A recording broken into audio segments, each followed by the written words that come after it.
It's midday. Hello, good afternoon, and welcome to the Citi Prime News live from our studios at number 11 Dr. Morton Loop in Adabraka, Accra. My name is Safo, and this afternoon I'm here with Charles Owusu Kumi. Coming up. Office of the Special Prosecutor invites money-spraying NDC MP aspirant Juliana Kinan-Wasson over suspected corruption. Still ahead in the bulletin, government optimistic IMF bailout will attract investors and revive the economy. If we get approval, hopefully on Wednesday, when the board meets, the first tranche of $600 million will come immediately. There will be immediate disbursement. But when you talk about immediate disbursement, we are giving ourselves about a week. Okay. And then there will be another $600 million coming in after the first successful review. Also coming up, 2023 ban on drumming and noise-making in Accra begins today. And later, patrons of Citi FM and Citi TV's Mother's Day dinner, A Portrait of Mama, expressed delight at the opportunity to celebrate their mothers. Wow, it's wonderful. I'm crazily happy. And you can see, wait.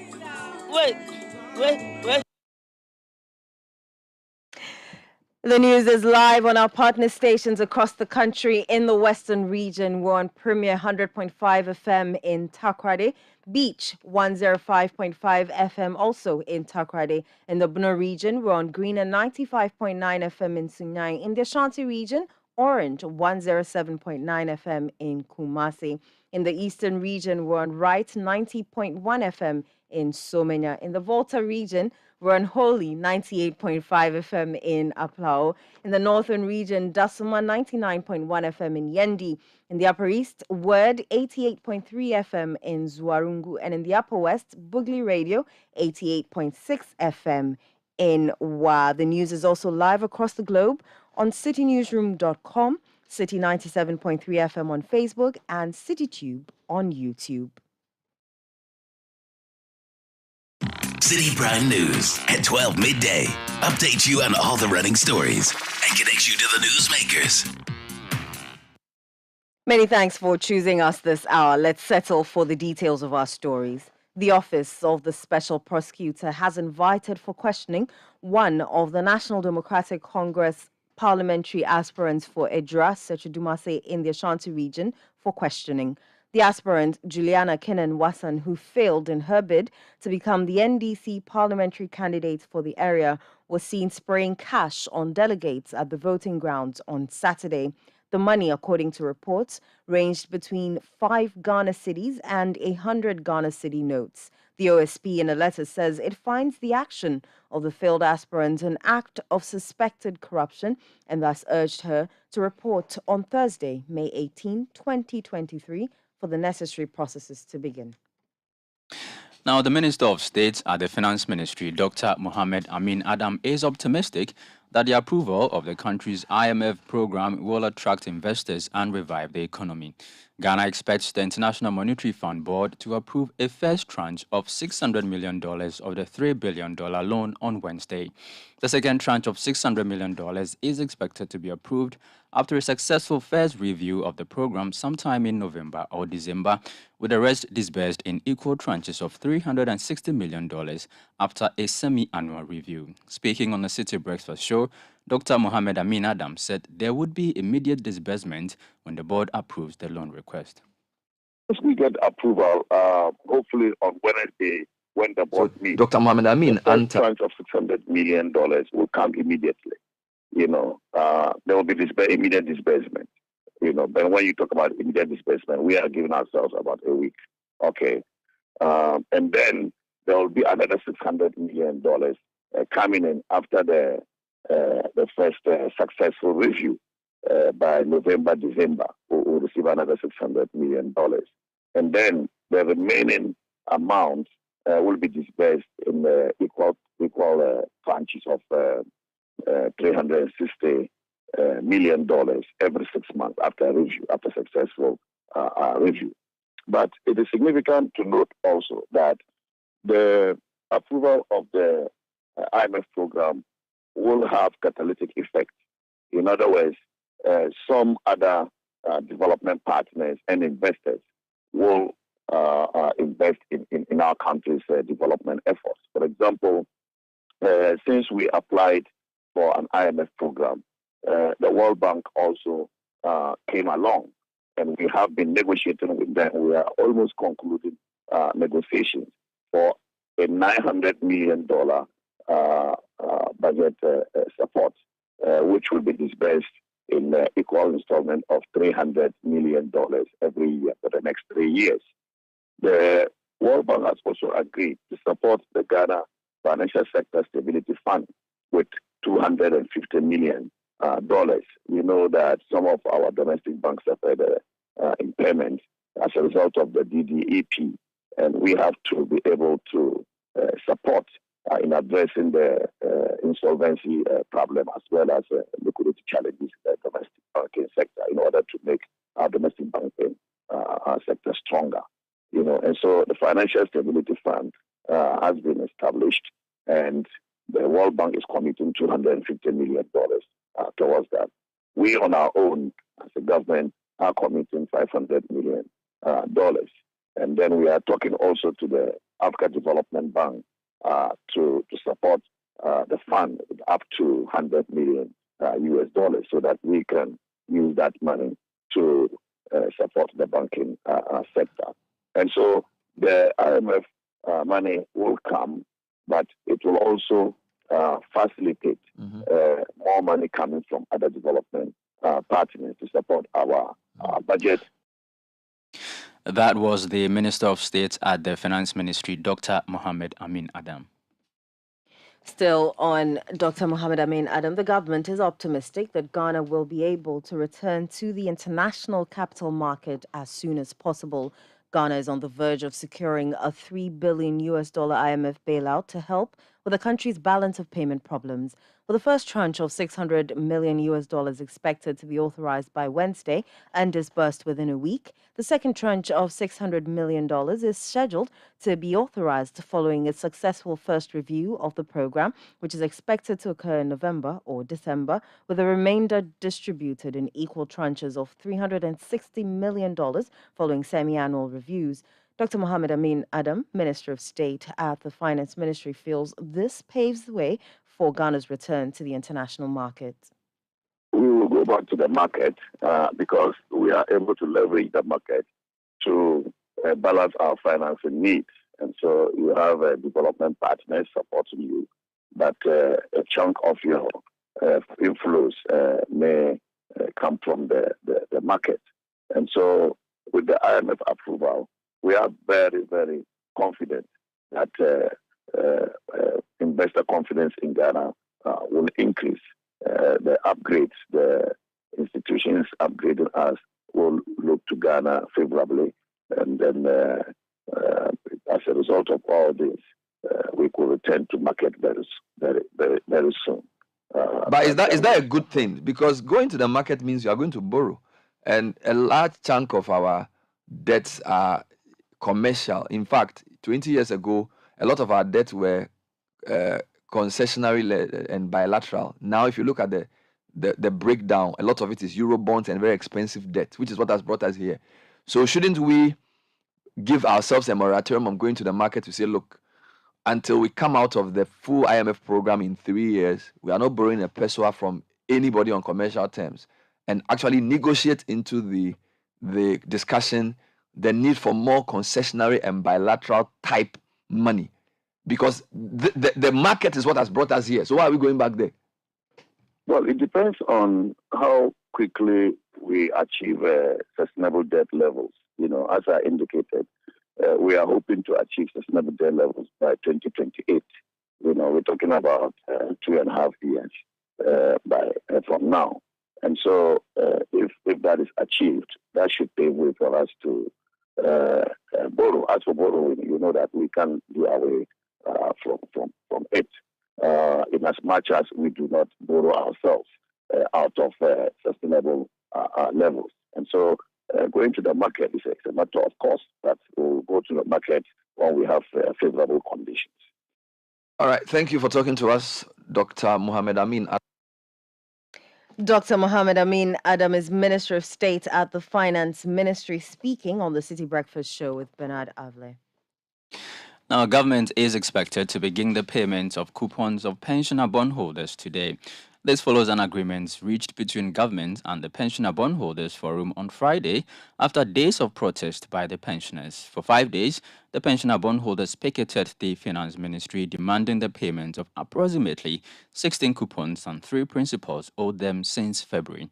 The pensioners were demanding the full complement of the principals and coupons, but reached a compromise with government at a meeting on Friday to receive payment of all coupons today, while conversations around principal payments continue. Now, aggrieved customers of defunct Gold Coast Fund Management Company have hinted they will go back to picket at the Securities and Exchange Commission after a week ultimatum issued by the customers to authorities elapsed. The aggrieved members of the group explain that they have not received any communication from authorities addressing their petition as of Monday, May 15. In an interview with City News, the convener of the aggrieved customers, Charles Nyami, indicated that the group will, in the coming days, return to picket until their funds are released to them. As we speak now, the timeline ended last Thursday. Today is Monday. We haven't had any official, or we have not received any response from the government or any stakeholder as far as our issue is concerned.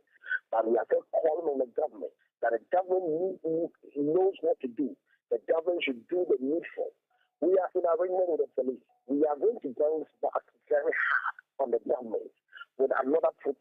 And this time around, maybe it wouldn't be as usual, because we have come to notice that the government has no plans for us. Meanwhile, our monies were looked at as a result of a government policy. So if government can make a decision for us to go through this pain, and the government is not willing to make another decision to relieve us from this pain, then we will pour out our pain and anger towards the government. So right now, today is Monday, we are in contact with the police, we are making arrangements, and very soon they will hear from us. Because we cannot sit down for us to go through this appeal without our fault, without our making. The government must stand up and do the needful. That was the convener of the aggrieved customers, Charles Nyami. Now, some High Court jurors in the Western region say they are yet to be engaged by the appropriate body, despite having been on strike for the past 6 days. The workers have laid down their tools over the non-payment of 30 months' allowances.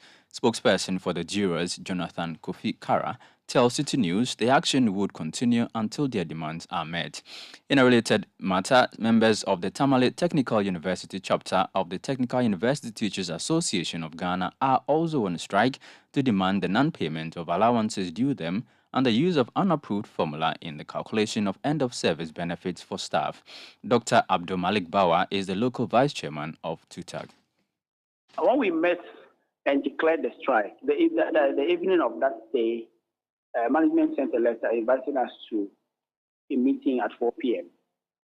But we declined to attend the meeting because we requested written responses to our demands. And then later on, the governing council also held a Zoom meeting and invited us, but we still insisted that until we get the written responses, we were not ready to meet them because we were writing to them for the past several months. They don't give us the responses in writing. The meetings we've been holding with them do not seem to give us any outcome. Dr. Abdul Malik Bawa is the vice chairman of the Tamale Technical University chapter of the Technical University Teachers Association of Ghana. You're still listening to the City Prime News live on 97.3 City FM. Stories we've brought you so far. Office of the Special Prosecutor invites money-spraying NDC MP aspirant Juliana Kinan-Watson over suspected corruption. Also, government optimistic IMF bailout will attract investors and revive the economy. We'll also be bringing you the 2023 ban on drumming and noise making in Accra begins today, and later patrons of Citi FM and Citi TV's Mother's Day dinner, a portrait of Mama, expressed delight at the opportunity to celebrate their mothers. Let's go over the phone lines and speak to my colleague Kweku Ediama Ansa, who's out and about on the town checking the flooding situation in Accra. Kweku, thanks for joining us. Where are you exactly, and tell us the situation there? Great. So, I'm currently at Taifa Junction, and this particular road will take you from Tantra Hill to Sawaman to the Ashanti region. If you're also coming from the Ashanti region, it will take you through the Taifa Junction to Tantra Hill. You can come to Circle or the Kwame Nkrumah Circle, But this particular spot is notorious for flooding situation. Almost any time there's a downpour, you will know that you would have to, be challenged if you are a driver, if you are using your vehicle or you want to use the stretch of the road. And as I speak to you, a lot of the road users have been affected by what is happening now. So if on a regular you would spend like 2 minutes just to cross the Taifa Junction, now you'd have to spend more minutes to cross that particular stretch. And that's because portions of the road have been impacted or have been covered by the flood water. And so now the motorists would have to use just one side of the stretch. And that is if you're using the outer link from Nsawam coming to Taifa Junction and getting to Tantra Hill and this adjoining community. On the other stretch, those using the inner road have also been affected by the situation. And so they all have to spend more minutes to cross the road. But some of them that I've been interacting with tell me that the situation is even better today. It's not as horrible as they experience anytime there's a heavy rainfall. And so, but they still believe that the cause of this particular situation may be attributed to the fact that the drains here are very small. Some of them are filtered with sand and other, rubbish.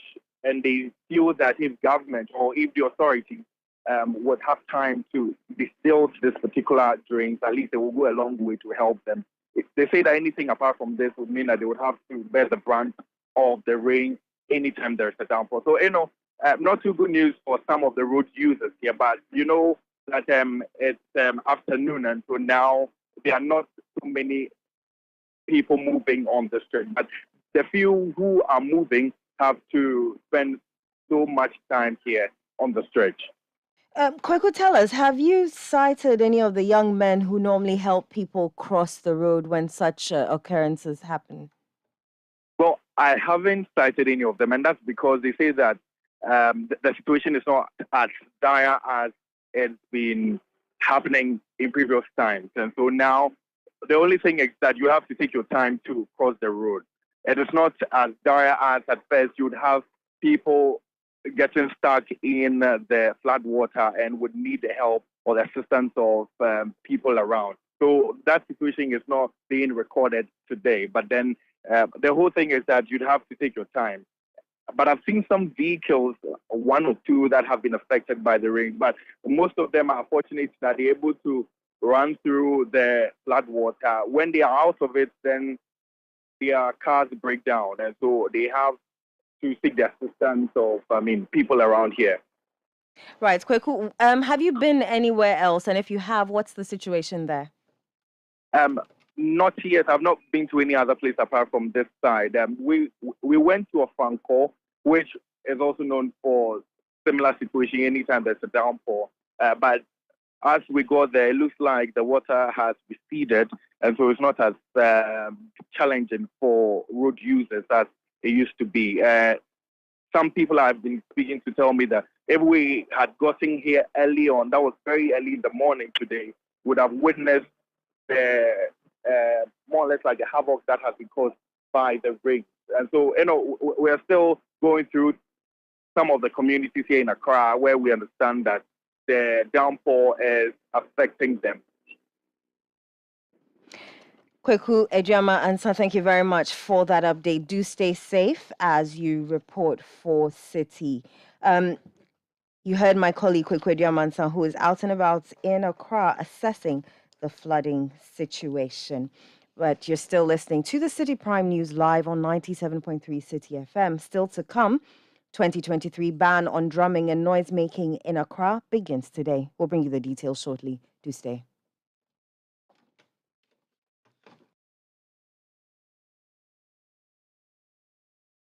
Let's do some more stories before the break. The leadership of the National Democratic Congress says it will work to resolve all outstanding issues in 4 constituencies in the Ashanti region to make way for internal elections to be conducted there. Delegates in the Menchia South constituency did not take part in the NDC's parliamentary primaries held over the weekend following some unresolved issues. The Fomina, Adansia Sukwa and Mampong constituencies did not take part in the parliamentary elections. The party indicates that it will take the necessary steps to conduct internal elections in these constituencies before the end of 2023. Ashanti Regional Chairman of the NDC, Augustus Andrews Nanakwesi, spoke to journalists during his monitoring of the elections on Saturday.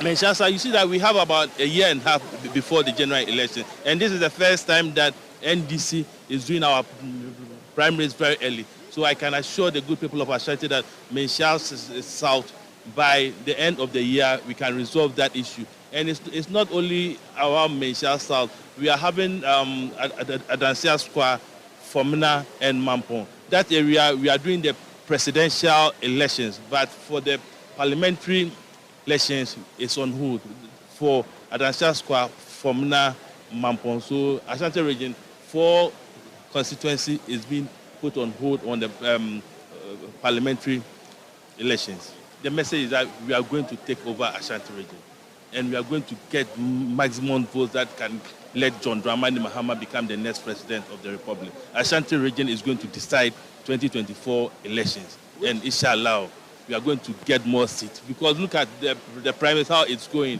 This is the first time that some constituencies that last 4 years we were struggling to get delegate aspirants, but this time we are getting 4 or 5, and they are all active. And we are having lawyers, we are having doctors in NDC right now. So I think the signal is good that we are coming to power. That was the Ashanti Regional Chairman of the National Democratic Congress, Augustus Andrews Nanakwesi. We'll be bringing you more stories from the NDC camp, but do remember that this is the Citi Prime News live on 97.3 Citi FM. The news is also live across the globe on citynewsroom.com, Citi 97.3 FM on Facebook, and CityTube on YouTube. We'll be back. Citi Prime News at 12 midday. Updates you on all the running stories and connects you to the newsmakers. The international football season has just reached fever pitch, and GoTV will be right there for it all. So get settled into your living room stadium, because you are coming with us to the epic finales of the Premier League, Serie A, La Liga, Europa League, FA Cup, and more. All you have to do is get and stay connected to GoTV, where all the big games keep coming. Points of world-class difference. GoTV, love it. No one stops that. Citi Prime News at 12 midday. Updates you on all the running stories and connects you to the newsmakers. You're welcome back. Now, 16 incumbent members of parliament on the ticket of the National Democratic Congress have lost their bids to lead the party again in their respective constituencies ahead of the 2024 election. The casualties include Bungo MP Edward Bauer and Pru East MP Dr. Kwabena Donko. The MPs suffered the defeat at the NDC's primaries over the weekend. Here's City News' Samir Yafi with a wrap of the events. In the northern region, Alhaji ABF Hussaini, the man mostly known for his proverbs, lost his bid to represent the people of Sanuelugu constituency after losing to one Atta Issa, who put 801 votes. Alhaji ABF Hussaini, according to constituents, has failed to deliver on many of his promises. I want to indicate for me that it's normal. The good people and the Brichina people of the Sanuelugu constituency have absolute confidence in me. I want to believe that with the good work that I've done with them, with the rapport that I have with them, with the elevation, today Sanuelugu is a household word in Ghana. And we cannot have any acute debate in parliament, active debate in parliament without the participation of Sanuelugu. And so we have grown the constituency to a point where the constituency cannot go back. Sadao constituency can only move forward. In the Pru East constituency in the Bono East region, former Power Minister Dr. Kwabena Donkor lost to one Emmanuel Kwekubuam, who pulled 474 votes as against Dr. Kwabena Donkor's 371 votes. In the Upper East region, 4 incumbent MPs lost, including Bongo MP Edward Bauer, who pulled 509 votes as against former Executive Secretary of the National Labour Commission Charles Dua Bauer, who pulled 535 votes.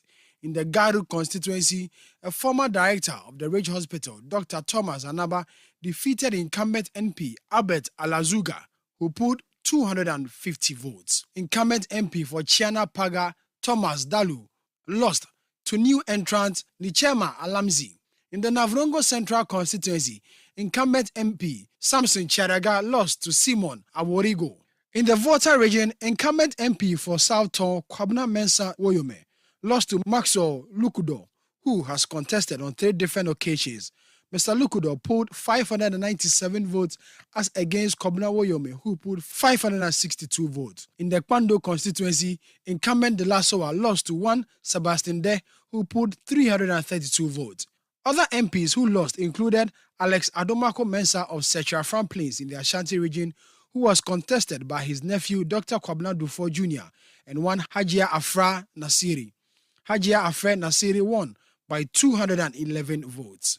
And this is a win for all of us. It's a win for Sechafran Plains.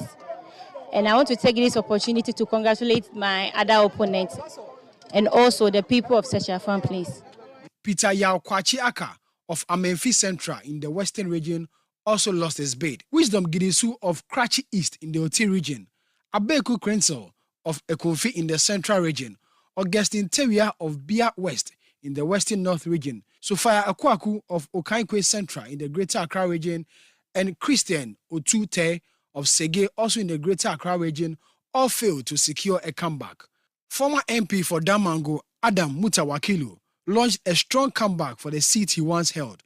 In 2024, he will face once again Minister for Lands and Natural Resources, Samuel Abu-Jinapo, the man he snagged the seat from. And I believe that lies that were told in 2020 will come back to bite that person in 2024. Getting the Damango Fufluso Road was not an easy task. And that is why President Mama himself admitted publicly twice that if not for me, this road that we travel wouldn't have been possible.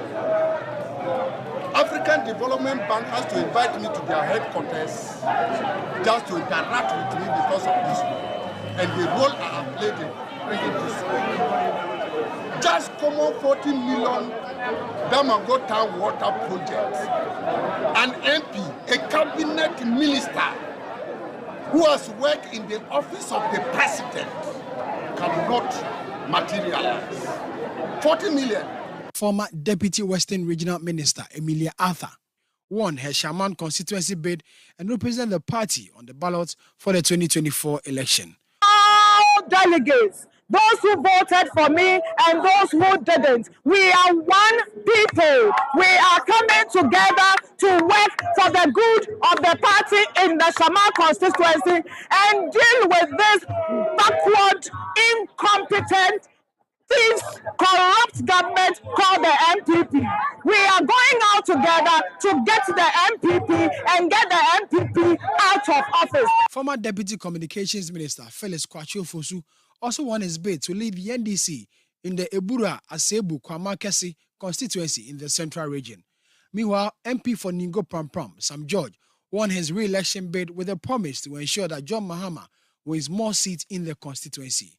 Our next target is to achieve 100,000 votes for the NDC and John Dramani Mahama in the 2024 elections and make sure that President Mahama is sworn in at the Black Star Square on the 7th of January 2025. That is the next focus of the constituency, myself and the executives. In the Asawasi constituency in the Ashanti region, incumbent MP Mohamed Muntaka beat off competition from Masaudu Mubarak.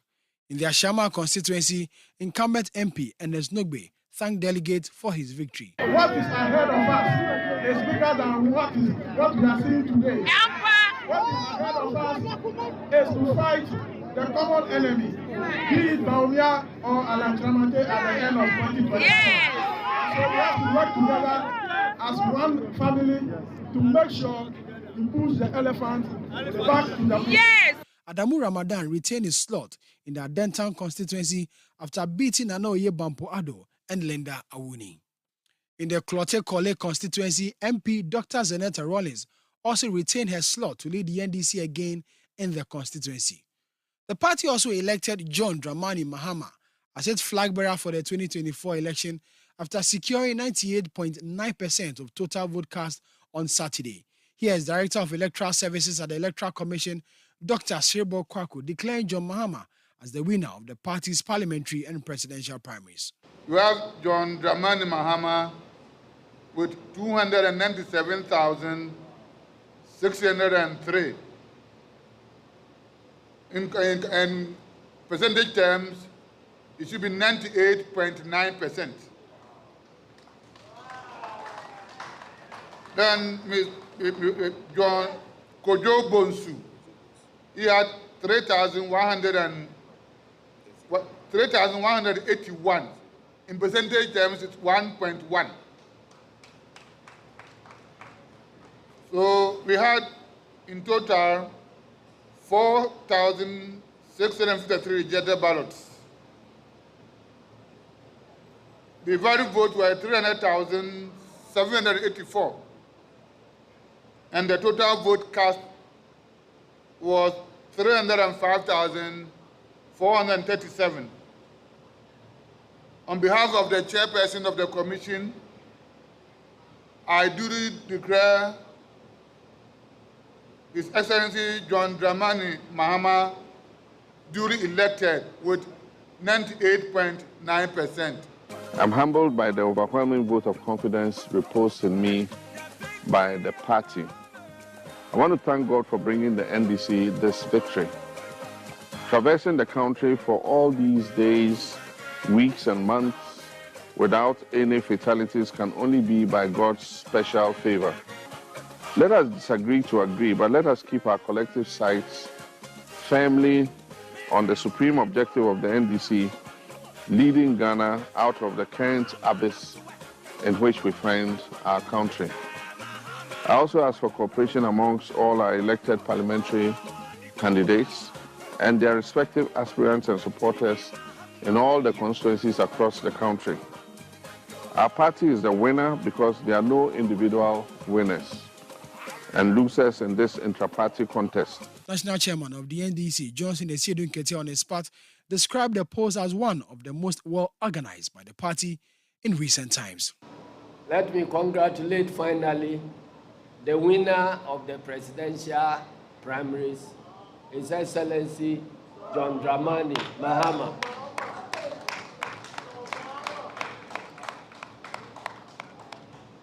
In a few moments from here, he will be taking over from me as the leader of the National Democratic Congress.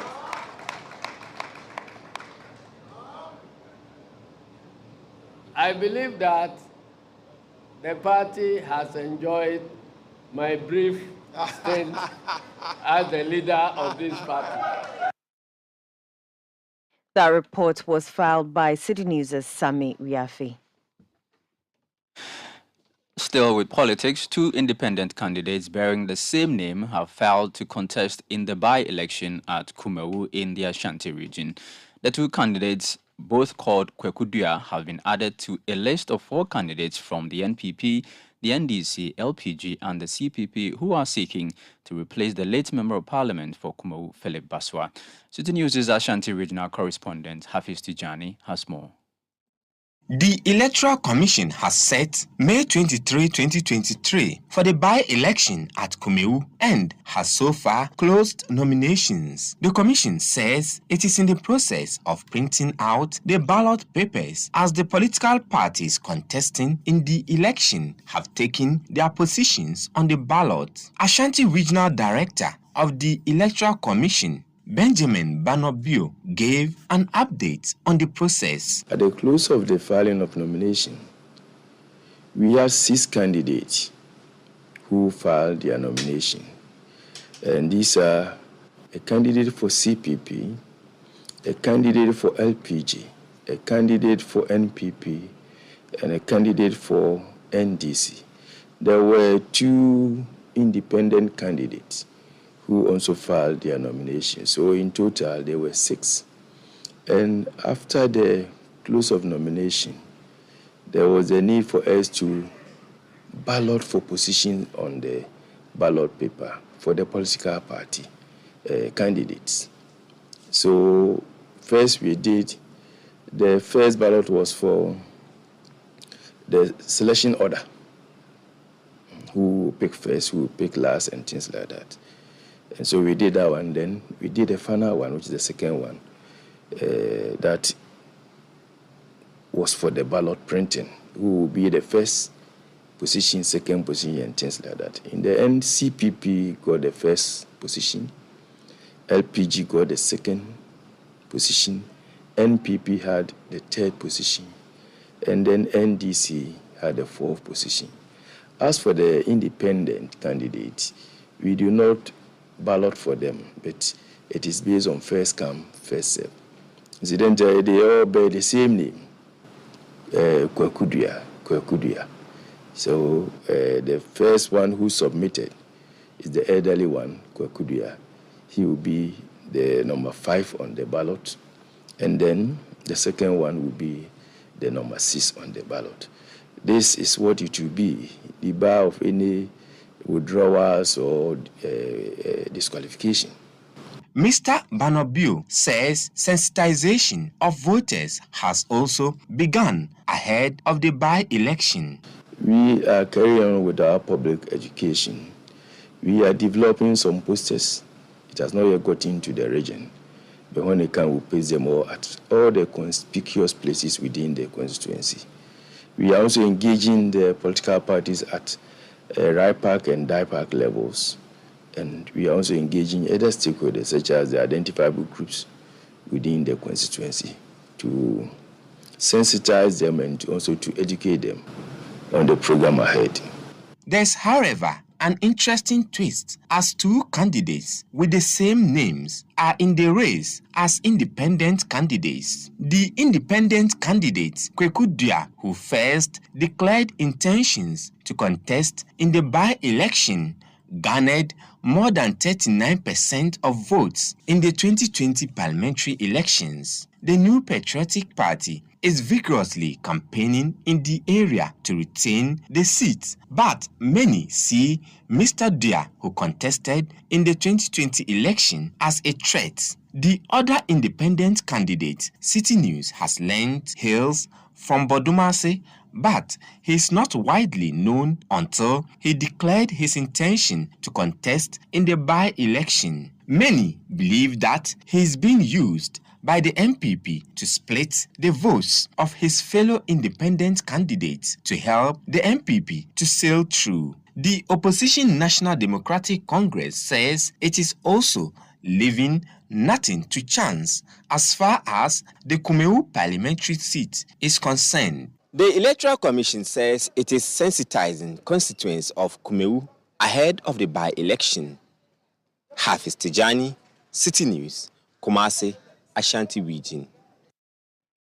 Away from that, the Ga Traditional Council is appealing to religious bodies to observe the ban on drumming and noise making. The ban, which begins today, May 15, is part of activities to mark this year's Homowo Festival. Speaking to Citi News, head of the task force, Numo Nikoi Amasa II, said the council will ensure compliance.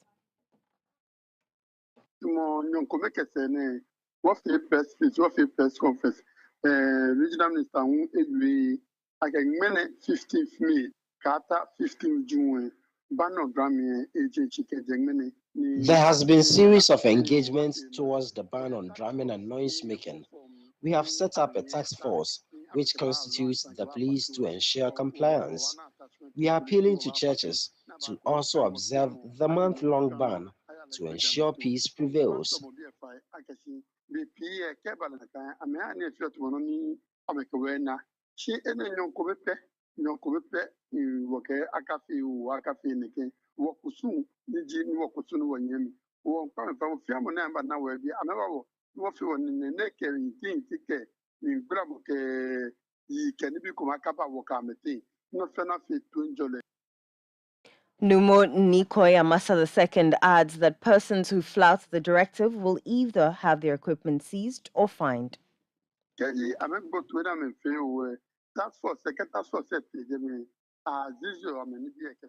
Anyone who flouts the ban on noise making and drumming would have his or her equipment seized until the ban is lifted, and afterwards, sanctions would be meted out to such people. This sometimes include a fine.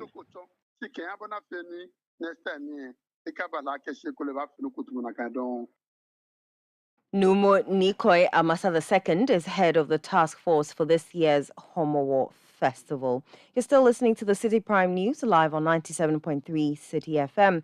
Still to come, patrons of Citi FM and Citi TV's Mother's Day dinner, a portrait of Mama, expressed delight at the opportunity to celebrate their mothers. Citi Prime News at 12 midday updates you on all the running stories and connects you to the newsmakers. The news cycle can sometimes be rather daunting. With an abundance of media houses publishing daily, where does one even begin? What the papers are saying is a one-stop shopping experience to knowing and understanding the most important news items that made the headlines. Catch the next episode of What the Papers Are Saying at 9 p.m. each Thursday, only on Citi TV. Citi Prime News at 12 midday updates you on all the running stories and connects you to the newsmakers. You're welcome back. Let's settle for some more stories. The charred body of a driver has been deposited at a morgue after he was burnt beyond recognition when a truck he was driving somersaulted and caught fire. The truck, which was transporting bags of cashew, veered off the road after the driver lost control at the Jasu section on the Kumasi-Accra Highway on Sunday, 14th May 2023. According to preliminary investigations by police, the driver of the truck lost control of the steering wheel when another driver engaged in a wrongful overtaking on the highway. Fire officers were called to the scene to help contain the fire, which sparked due to the accident. The officers managed to rescue the driver's mate and handed over the charred body of the driver to the police. Ashanti Regional Public Relations Officer of the Ghana National Fire Service, DO3 Peter Ade, narrated the incident to Citi News.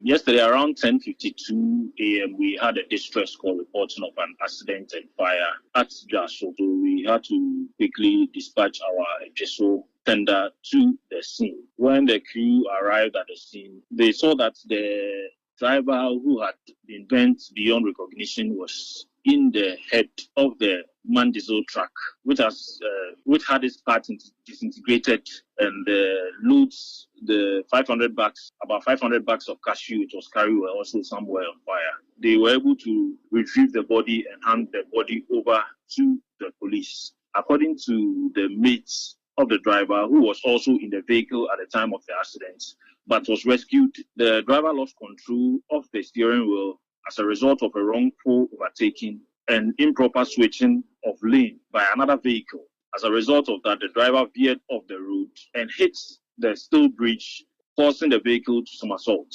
The various parts of the vehicle were scattered at the ground when the firefighting crew got there. You heard Ashanti Regional Public Relations Officer of the Ghana National Fire Service, DO3 Peter Ade. Now, 25 people have allegedly suffered from food poisoning at a funeral at Ago in the Nkwanta South municipality of the Oti region. 13 people have been admitted at the Nkwanta South Municipal Hospital, where they are currently receiving treatment. According to reports, the victims were served food including porridge, rice, banku, and meat at the funeral over the weekend. Samples of the food have been taken to the laboratory for examination, while a team of disease control management has been deployed to the community for proper investigations. The Nkwanta South Municipal Health Director is Evans Ativo. We also had information following the report of some cases suspected food poisoning at the two hospitals in the municipality. We also heard it was intentional food poisoning, but we don't have any evidence to support that. So our focus is on containing the situation, making sure that all those who report to the hospitals and any health facility are treated. We are also following up in the community for any additional case that might not report at the facility. So as we speak, we have 25 people reporting in the two hospitals in the municipality, and some are in the process of being discharged. We don't have any fatality as of now. So the things are under control, and we hope that this should be resolved very soon. We are Ghanaians, we are Africans, and we have these programs, and we eat at those programs. So it will be difficult for me to say that when you go for such program, don't eat. But the issue is that those who are preparing the food and handling and serving, they have to prioritize the health of those who they are serving and make sure that whatever they serve them is wholesome. That was the Municipal Health Director at Nkwanta South, Evans Ativo.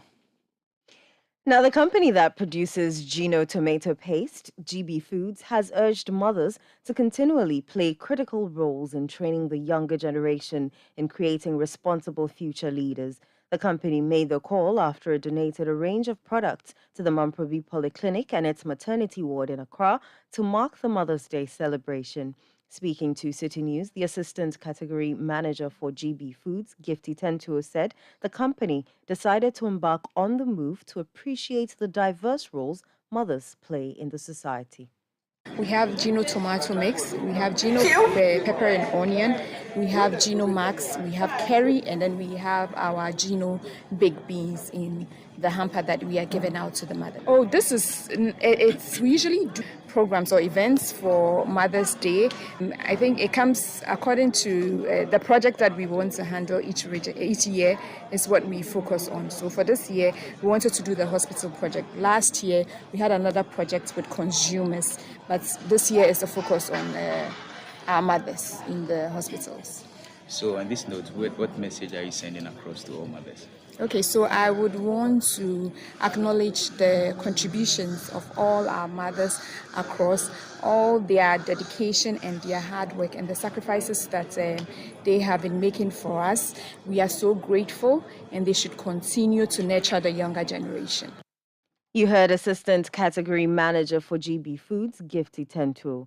The medical superintendent of the Mamprobi Polyclinic, Dr. Charlotte Alberta Kato, who received the items, expressed appreciation to the company for the kind gesture. On behalf of Mamprobi Hospital, I'd like to say a very big thank you to GB Foods for this kind gesture. It's a wonderful thing. It's good to know that the good work that we do to mothers is actually seen by companies like GB Foods, and they are ready to spend the day with us. We thank them very much. We know that this is going to go a long way to put smiles on the faces of women who have given birth today. And we believe that this is not going to be the first time, and that the good work that we continue to do will continue to attract more people into the facility to share wonderful days like this with mothers. Medical Superintendent of the Mamprobi Polyclinic, Dr. Charlotte Alberta Kato. Now, City TV and City FM's Mother's Day dinner at City Gardens was a resounding success despite the rains, and had patrons expressing delight for the opportunity offered. The attendees expressed joy for the opportunity to celebrate their mothers and recognize their important roles in their lives. There is more in this report by City News' Safo. Mothers, they say, are the closest thing to God here on earth. Today is Mother's Day, and we are celebrating our mothers for all the warmth and comfort that they bring to our lives. And here at the City Gardens at Tesano, we are celebrating our mothers with what we call a Portrait of Mama Mother's Day dinner. And we're going to go around, speak to some of the mothers who are here being celebrated by their children and find out from them how they are feeling about being celebrated. We're here at the City Gardens. As you can see, all around me are mothers being celebrated by their children. And behind me, you can see the Nchinchim band giving us some lovely tunes. You can also see that the table is set up for the buffet. There's going to be an array of delicious food, delicious drinks, everything you can think of. Lots of dancing, lots of happiness here at the City Gardens. Patrons of this year's 2023 Portrait of Mama Dinner Day event were tasked to put a few words down for Mama in a competition, and with the phrase, "but for Mama." And out of the numerous entries that City FM and City TV got, 3 were selected as winners. We're going to speak to them and let them tell us what their motivation was for writing into the competition. 11th April 2008. That was the last time I would say I worked. At that time, how old were you? I was 18 to 19. Right after secondary school, right after secondary school. And then I had gone for interview at Pantine and then waiting for the admission letter. The letter came and met me on the sick bed. So that's exactly what happened. Yes. Okay. So looking at the sacrifice she made, then I think I was looking for the opportunity to celebrate her. So when I saw the portrait of Mama, then I said, well, let me just put it in and see what will happen. And then I tried and it worked. Mom separated with Dad. So then we left home. Then we went to live at Lakeside. And Mom didn't know what was going to happen. And she did all the possible things to make me happy in the hard times. So I wanted to celebrate her. Okay, so when it was announced that she was part of the first 10, I was getting ready to go for a meeting, and my phone kept ringing, and I was thinking, what is going on? So then I finally picked one of the calls, and he went, congratulations, your daughter is celebrating you. I was like, where? How? Who? Which daughter?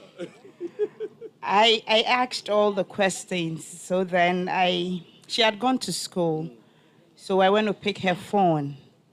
And then I read for myself. And I saw it. Initially, I was confused. And I called a friend and I was like, this is what she said. She was like, okay, you never told her about it, but you do a lot of coaching of young women, and so maybe she heard your story talking to somebody. So just go and have fun. Well, I initially thought it was like a photo competition or something. Later on, I found that, you actually have to write something unique your mom has done. So I thought of it and I realized, no, my mom has a special relationship with my wife, and she's been also a strong support system for us and our family. And I thought it's worth sharing for everybody to learn something from, to take a cue from that, yeah. I told the Sepak Nadu, this is a very special Mother's Day treat that I've ever had, yes. And I think I love the whole environment, yes. Everything is great. I think that is how God has wired mothers. That's how He's made us. And so we are made to sacrifice for our children. And that instinct is there. And so it just happens automatically. And you do it. And you are fulfilled and satisfied when you do it. The City Gardens is alive and kicking. People are dancing. We're going to speak to some of our mothers here to find out how the event is going for them. Welcome to City News. Thank you, my dear. How is it going? Are you enjoying yourself? Wow, it's wonderful. I'm crazily happy. And you can see. Wait. How does it feel to be a mother? All the sacrifices you go through. Tell us something. Yeah, it's not easy, but when you see your children doing well, it gives you joy that you too you have contributed to the coming of the world of somebody who is useful. Women are special. God created us so, and a day such as this set apart to celebrate women, it means a lot to me as a woman first and as a mother. Who did you come here with? In fact, my friend invited me, and I was late. I was not hoping to meet the party, but I'm glad I've met it. So I'm going to enjoy myself. But she's not seated, she's coming. Apart from the rain that disrupted a bit, I'm seeing that you are really getting into the mood to dance. Yes. No, they say women never go on leave, and a day like this doesn't happen often. So for me, I'm taking this opportunity to unwind because I need it. It means a lot, because to be a mother is not easy. Your sleepless night, the babies cry, everything. Mother's Day is something special. We're going to speak to our head of events and partnership, Frema Edunyame, so she can assess the event so far. Well, it's been a fantastic evening. You know, whatever we set out to achieve this evening, that is what has happened. We give thanks to God and also to our amazing mothers who came out in their numbers just for all of us to network, to have a great experience. It's been a fantastic portrait of Mama dinner. And I'm sure all those who were not able to book slots for their moms really regret this. And I'm sure that next year they will be the first to book slots for their mothers. Now, that report was put together by Citi News' Safo. Now, a portrait of Mother's Day dinner was powered by Citi TV with support from Citi FM and was sponsored by Dano Milk and Tasty Tom and supported by Juice Guy and Verve Duvernay.